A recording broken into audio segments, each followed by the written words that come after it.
João capítulo 1. Eu quero ler o versículo 14, junto com você.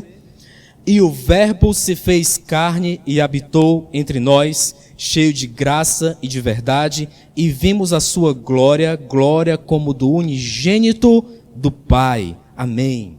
Amém. Agora você pode sentar aí confortavelmente, que nós vamos estudar um pouco sobre a festa. Uma festa específica, é uma festa chamada também como festa da verdade, é a festa de tabernáculos. Esse é o nosso especial de tabernáculos, é o nosso acampamento de tabernáculos, é aqui que a gente se encontra com o nosso Deus para celebrar as festas do Senhor. E especificamente nesse momento, que é a finalização da festa, a gente tem várias mensagens sobre a festa, várias mensagens explicando a festa no canal. Alguém pode procurar depois e entender melhor. Mas para esse nosso momento específico, eu creio que Deus escolheu essa mensagem, esse momento, para colocar no nosso coração um aprendizado, colocar no nosso coração um significado acerca dessa festa. João 1,14 fala da habitação, do envio do verbo da vida, do envio de Jesus. Essa aqui é a personificação de Jesus Cristo, o envio de Jesus para habitar conosco. E esse versículo é específico para a gente. No domingo passado a gente estudou, é o versículo em que aparece a expressão tabernáculo no Novo Testamento. Então ele veio tabernacular, habitar conosco. Então o versículo que aparece tabernáculo no Novo Testamento, logo na abertura do Evangelho de João, é esse aqui, habitou. Então Jesus veio habitar entre nós, ele veio e tabernaculou conosco. Isso aqui faz toda a diferença. Nessa semana, eu propus que a gente fizesse um ato profético na nossa casa. Eu fiz lá em casa. Tem um significado tão profundo. Todos os dias que a gente separou um prato para Jesus Cristo na nossa mesa, eu tenho certeza que Jesus estava lá com a gente. Eu tenho certeza. A minha família tem certeza. Porque as minhas filhas perguntavam, e sempre lembrando, cadê o prato de Jesus? Calma, a gente está colocando os pratos, está lá o prato. A gente tem uma gata, elas criam uma gata, vocês sabem, né? Elas criam uma gata. A gata, Stephanie, são 6 cadeiras. Que a gente come lá em casa, são 6 cadeiras. Somos 5, né? Matusa mora com a gente. Então a gente, 6 cadeiras, 5 pessoas, sobra uma, né? Aí a gata, ela tinha uma mania. Sempre quando a gente vai comer na mesa lá, né? Senta todo mundo à mesa, tá lá a comida, a gata ia para a cadeira que estava sobrando. E deitava lá na cadeira. Nessa semana, com o prato de Jesus, a gata não ia para a cadeira. Todos os dias a gata não ia, ela ia para outro canto. Simplesmente ia para outro canto. A Marjorie, ela não está sentando aqui, ela está vendo Jesus? Talvez sim. Na minha fé, ela está vendo. Né? Jesus não falou que tinha que ser uma fé como de uma criança? Que seja assim, com essa inocência. Agora, se você não tem fé nem para crer numa história como essa, que estava lá em casa, todo mundo vendo, se eu te falar das maravilhas de tabernáculo que vem na tua vida, você tem fé para receber? Então a gente tem que também alinhar a nossa fé com o nível das coisas que Deus tem para nos mostrar. Uma fé muito pequenininha vê coisas muito pequenas, como por exemplo a montanha mover de lugar. Não é assim que está na palavra? Uma fé do tamanho de um grão de mostarda, você vê o movimento de uma montanha sair de um canto e ir lá para o mar. Imagine uma fé grande, do tamanho de uma melancia. Né? Como é que não é uma fé do tamanho de uma melancia? O que é que acontece com uma fé tão enorme como essa? Então uma fé para você ver, a gata está respeitando o ato profético. Meu amigo, eu já ganhei a festa dos tabernáculos ali. A minha família teve uma experiência com a festa dos tabernáculos durante essa semana todinha, que certamente vai consolidar o coração delas. Elas vão lembrar durante aquela semana, um animal entendeu um ato profético que estava acontecendo. Será que um ser adulto não pode entender? Um ser humano adulto não vai entender um ato como esse, que até um animal consegue perceber? Já pensou? Então eu não quero fazer comparações injustas como essa, mas lá em casa, graças a Deus, nós todos somos adultos na fé. Porque até uma criança, ela conseguiu perceber a sua maturidade de fé e perceber, Jesus está aqui mesmo, Jesus veio, como a gente está orando e pedindo para que Ele venha. Jesus vem e habita conosco aqui na nossa casa. Jesus veio, foi o registro da minha casa. Então eu tenho uma experiência para contar nesses tabernáculos nesse ano. né? Quem sabe todo ano a gente não bota um prato lá, né? O prato está aqui, Jesus, vem habitar conosco, né? É um ótimo ato profético. Então Jesus estava lá. Essa festa aqui de Jesus vir habitar conosco foi propício. Nós estamos aqui nesse nosso acampamento, numa casa aqui. Jesus está aqui com a gente. Você tem certeza disso? Diante de tudo que eu já tenho falado aqui, né? Jesus está aqui com a gente. Ele está aqui nesse lugar. Ele está aqui na nossa festa, no nosso acampamento. Vamos aproveitar. João continua dizendo, essa festa aqui, a festa que Jesus vem habitar entre nós, é uma festa de graça e é uma festa de verdade. Dois termos que a gente leu aqui juntos. Está aí na sua Bíblia, está aqui na minha Bíblia, está nos originais mais antigos que se acharam desse evangelho, dessa versão desse evangelho, está lá graça e está lá também a verdade. Então, duas palavrinhas muito fortes e que nós precisamos entender hoje, porque nós vamos celebrar nessa noite aqui, nesse nosso acampamento, a graça de Deus nessa festa e a verdade de Deus nessa festa. Todos nós aqui precisamos desses dois pilares para celebrar essa festa em plenitude. Precisamos de graça e precisamos também da verdade. A graça aqui do original é charis. Eu não vou pedir para você ficar repetindo muita coisa, mas essa palavrinha eu queria. Charis, por favor, repita. Charis. Charis vem de carismático. Parece? Parece. É o termo originário disso aí tudo. Charis, carismático, tem uma série de referências que depois a gente pode perceber, é essa graça mesmo. Pode ser também entendido como a alegria, pode ser entendido também como um favor não merecido. Tem também ali caris, caridade, não é assim? Um favor que ninguém merece, mas alguém fez. É uma caridade. Vem todo desse termo aí originário, caris, traduzido aqui por graça. Então essa vontade, essa alegria que Deus nos dá, um benefício que Ele nos garante, mesmo que a gente não mereça, gera dentro de nós uma gratidão. Graça e gratidão também tem uma ligação, né? É a mesma raiz também. Então caris, gratidão, graça, tudo isso aí tem a ver com o que a gente vai viver a partir desse momento aqui juntos nessa ministração. Eu quero que a gente viva um momento de gratidão em unidade como igreja.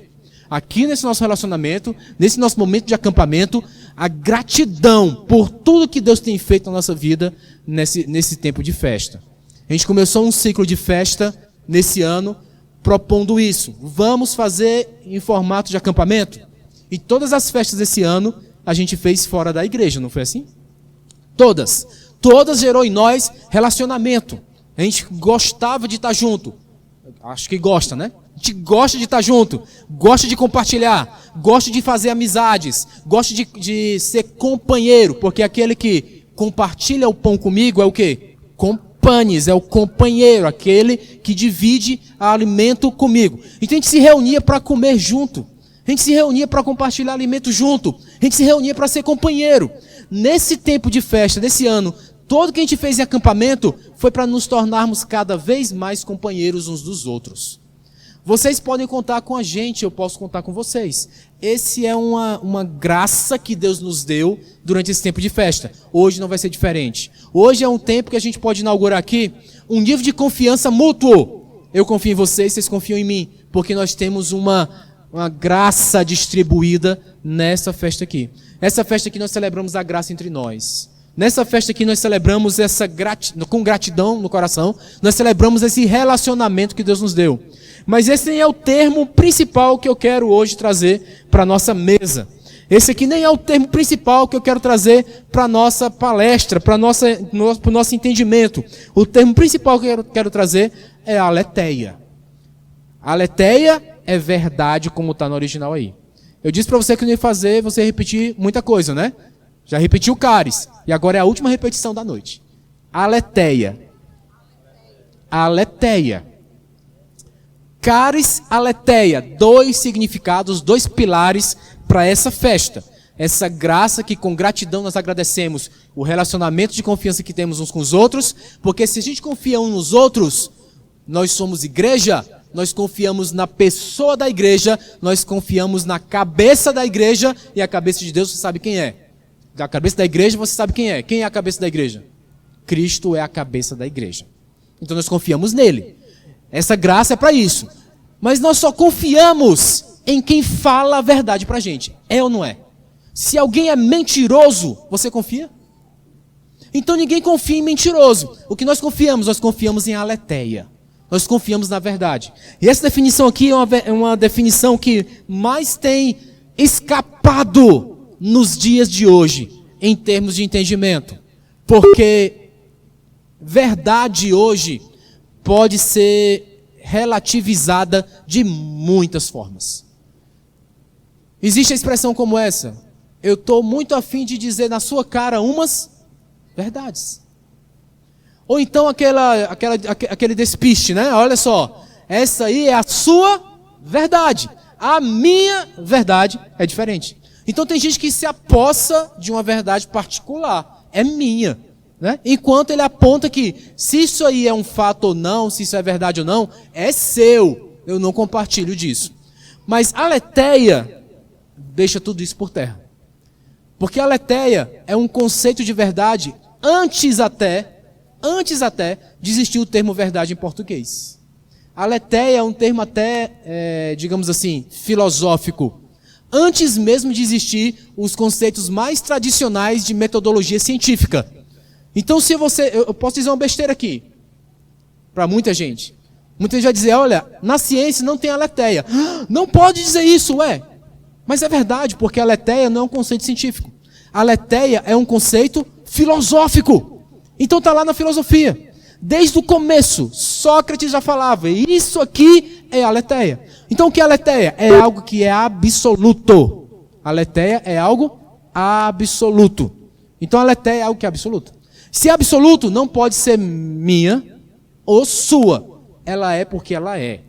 Então, quando se escreveu isso na Bíblia, a aletheia só tinha uma coisa que era uma referência absoluta que não podia ser mexida de lugar. Não pode ser levado nem para um lado, nem pode ser levado para o outro. Está lá, é o que é. E a única referência que eles tinham para a verdade, para a aletheia, era Deus. Então só um conceito divino é aletheia. Só um conceito divino não pode ser mexido para um lado nem para o outro. Não tem discussão em torno. É o que é. Então quando ele fala isso, que Jesus veio e ele trouxe nessa festa os conceitos de graça, para que entre nós pudéssemos confraternizar, e trouxe também a aletheia, ele estava dizendo, trouxe o entendimento daquilo que é absoluto, ninguém pode tirar. É o que é.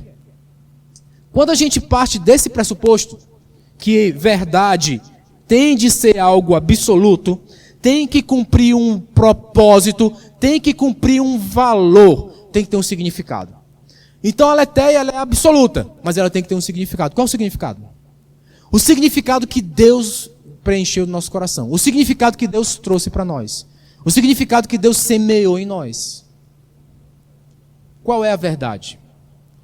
No momento de discussão entre o julgamento final de Jesus, teve uma pergunta de relativização da verdade. Pilatos lançou essa pergunta.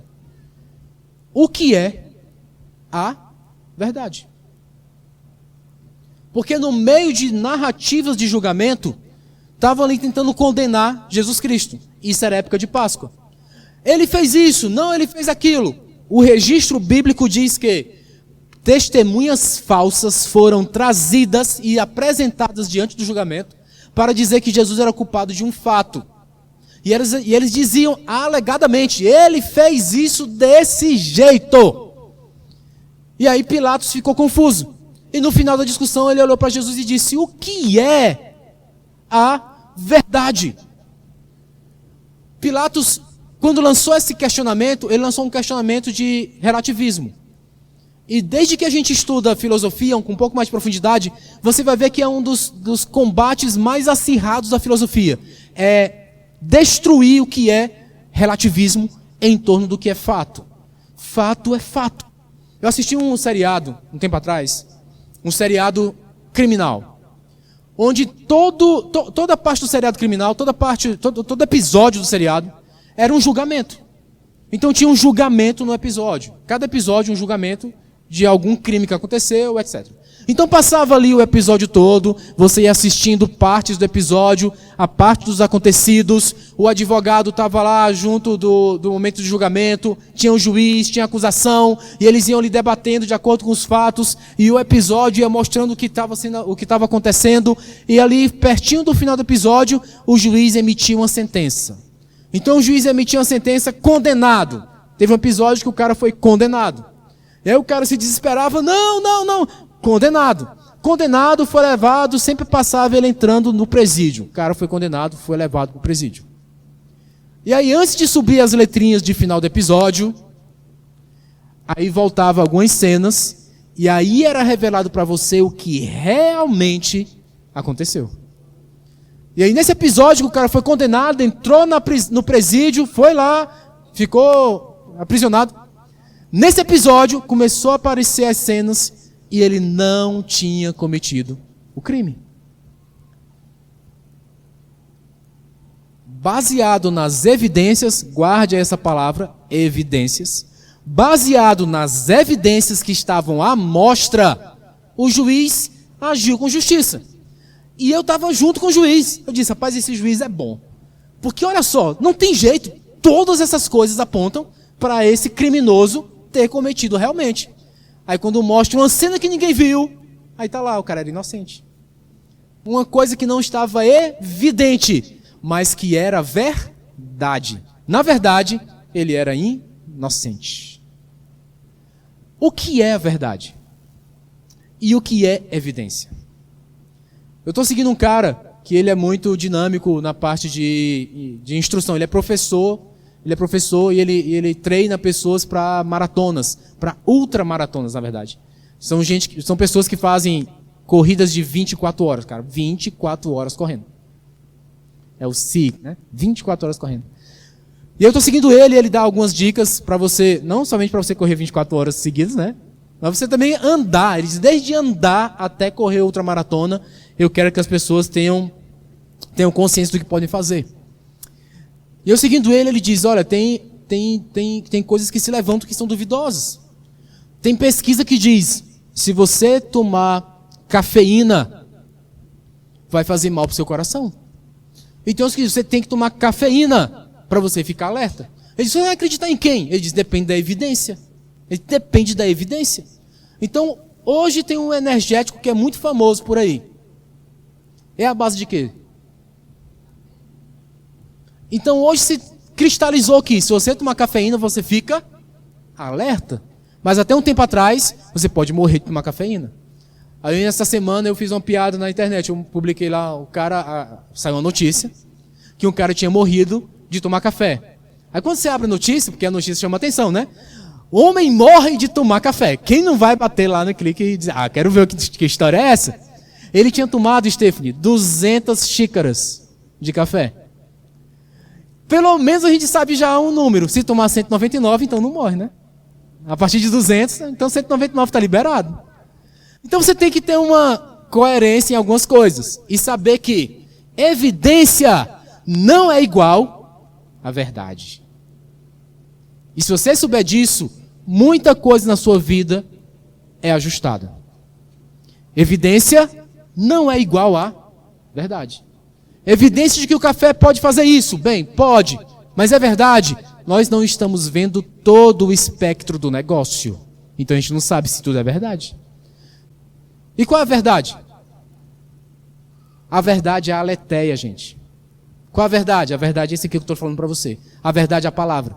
A verdade é algo absoluto, que ninguém pode mover. Ninguém pode tirar de um canto, ninguém pode tirar do outro. E isso é verdade. O que é verdade? Absoluto. Ninguém pode ir contra. Verdade. Deus é Deus, isso é verdade? Ou isso é evidência? Verdade. Tem gente que vai pedir, qual é a evidência que Deus é Deus? Você tem alguma evidência para dizer para ele? Eu posso dizer, rapaz, uma evidência muito forte nessa semana é que a gata lá de casa não subia na cadeira. É uma evidência forte ou uma evidência fraca? Mas eu sei a aletheia. Deus é Deus e ele estava na minha casa. Isso é a aletheia. Então vocês entendem uma coisa? A gente vai poder discutir a noite toda aqui sobre evidências. E isso vai fazer o que com a nossa graça aqui? pode destruir a nossa graça. Se eu chegar para você e dizer, olha, eu tenho evidências, aí você, não, pastor, as minhas evidências são outras. E a gente acabar destruindo a graça que está aqui no meio de nós. Quando no fim, todos nós aqui sabemos de uma verdade. A aletheia. Não sabemos disso? Nós sabemos. Então eu não posso jogar fora a graça de Deus se eu sei qual é a aletheia. E se eu sei qual é a aletheia, eu estou seguro. Eu estou seguro. Eu estou seguro da aletheia na minha vida. Independente da evidência. Stephanie, eu posso tomar café, Stephanie. Porque eu tenho medo de ter um ataque do coração por tomar café? Não, porque eu confio na aletheia. Eu confio na verdade. Então eu não tenho medo porque eu confio na verdade. Entende a diferença do negócio? E essa festa aqui é para inaugurar isso na nossa cabeça, na nossa mente, na nossa vida. Nós temos a aletheia ao nosso alcance. Está aqui na palavra de Deus. Está aqui na Bíblia. O Goggins. Goggins é um instrutor também ele era daquela equipe norte-americana dos SEALs. É uma equipe militar altíssimo gabarito nos Estados Unidos, a mais bem treinada. Ele é de lá, ele é dos SEALs. E ele faz muita técnica de exercício e ele escreveu um livro chamado Você Não Pode Me Machucar. Só o título do livro já mexe com a gente, né? Você não pode me machucar. Ele diz que essa é uma técnica mais profunda dos SEALs. Quando eles nunca foram, mas se um SEAL for capturado, Stephanie, na cabeça dele já starta. Pode me torturar à vontade. Você não pode me machucar. E é uma teoria meio louca, porque ele diz, por que ninguém pode machucar ele? Porque eu já estou morto. E morto, ninguém consegue machucar. Então você pode fazer o que quiser comigo. Você não vai conseguir nada. Porque você não pode me machucar. Isso é um lema que eles têm lá, né? Um lema. Você não pode machucar. Por quê? Porque eu já estou morto. O que é que isso tem a ver com gente aqui? Eu tenho certeza que para esse mundo eu estou morto. Esse mundo pode me machucar? Esse mundo pode remover a minha fé na aletheia? Esse mundo não pode me demover dessas coisas, porque eu já estou morto. Não pode me machucar, porque para esse mundo eu já morri. Essa semana eu vi muitas publicações aqui em Teresina. Festa aqui em Teresina, olha só. Eu estou muito feliz, eu estou muito alegre. Eu estou perdido nessa festa. Me machuca isso? Isso não pode me machucar, porque para isso eu já morri. Isso não me machuca mais. Isso é tão profundo que você pode usar isso para qualquer ataque que você recebe na sua vida.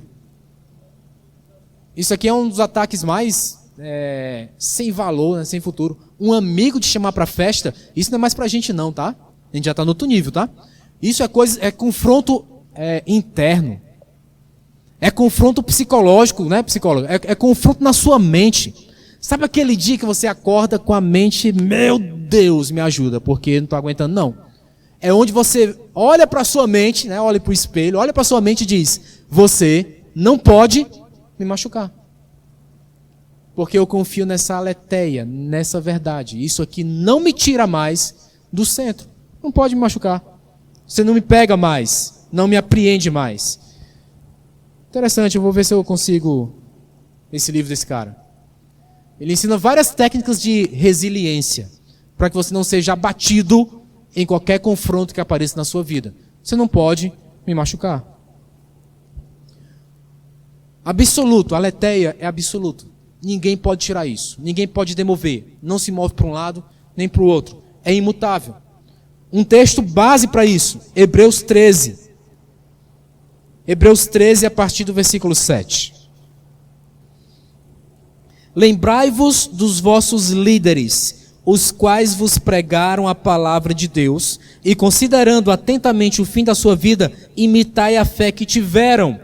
Jesus Cristo, ontem e hoje, é o mesmo, e o será para sempre. Não vos deixeis envolver por doutrinas várias e estranhas, porquanto o que vale é estar o coração confirmado com graça e não com alimentos, pois nunca tiveram proveito os que com isto se preocuparam. O autor de Hebreus, quando ele escreveu isso aqui, ele estava falando comigo, ele estava escrevendo para você também. Ele estava escrevendo isso aqui para a gente mentalizar que Jesus é o único que não pode ser demovido, ele é o mesmo ontem, hoje e para sempre o será, né? É o mesmo. E ele diz que tem preocupações muito pequenininhas, como por exemplo, ei, você está comendo isso, não pode comer, está comendo aquilo, não pode comer. Essa preocupação é muito pequena, gente. Ele diz que você não tem que se preocupar com isso. Você tem que se preocupar com a confirmação da graça na vida de vocês. É tudo isso que a gente está fazendo aqui. A gente tem que se preocupar com nossos relacionamentos como igreja, para que a gente seja uma igreja muito saudável, a gente seja uma igreja muito centrada, uma igreja que você olhe, meu Deus, eu faço parte do povo de Deus, essa igreja aqui está me confirmando na graça. A gente conversa uns com os outros aqui, e a gente percebe como a gente vai se construindo na fé, como a gente vai se ajudando na espiritualidade. É no dia que a gente está na oração, é o dia que tem o culto, é o dia que a gente faz célula. Todo momento que a gente está junto, a gente vai se confirmando na graça. Isso é confirmação da graça.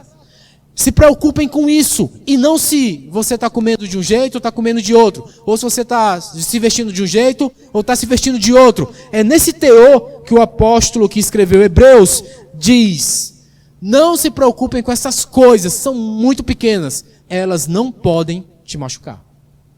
Eu quero guardar isso no teu coração, nessa palavra aqui, dessa festa, eu quero guardar isso no teu coração. Tem coisas que em tabernáculos nós estamos protegidos, debaixo da sucá, do abrigo do Senhor, debaixo do tabernáculo. Essas coisas não podem nos machucar. Vocês vão sair daqui blindados. Blindados com coisas que não podem entrar no coração de vocês, porque vocês estão blindados em Deus. Quem está vivo com Ele, está morto para lá. E morto ninguém machuca. Não pode machucar. Não pode mexer comigo. Eu estou íntegro na presença de Deus. Essas coisas são muito pequenas. Se inspirem nos líderes que já morreram. É o que está dizendo aqui, né? Aqueles que já se foram.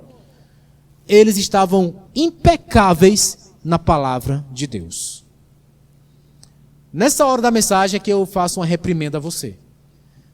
A leitura da palavra é o que mais te blinda. É o que mais te mata para o mundo e te deixa vivo no reino. Lê pouco a palavra, está muito vivo para o mundo. Lê muito palavra, está mais morto para o mundo. É o exemplo que eles disseram. A Matusa, heroicamente, todo ano abre um grupo para a leitura da palavra. É nessa hora que a gente começa a ficar com vergonha e dizer, eita. Mas heroicamente ela faz isso. A gente está chegando aqui já, tá bem aí, cara. Na próxima esquina tá a virada de ano, né? A Matusa vai lançar de novo. Ela nunca convida ninguém, né? A gente aqui diz, bota meu nome ali. Nunca convida ninguém.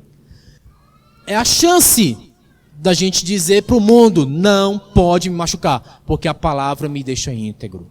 A palavra me deixa inteiro. A palavra me deixa muito mais perto da aletheia. E é ela que me blinda para que nada mais possa me machucar. O significado de tabernáculos em 2022 para a gente. O mundo não pode me machucar, porque eu estou abrigado. Eu estou em tabernáculos. Tabernáculos para mim é aletheia. Tabernáculos é a verdade. Quando eu estou na verdade, não podem me machucar.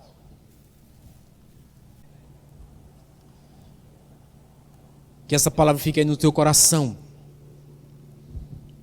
Além de evidências, a verdade protege. E com a verdade nada te machuca. Amém?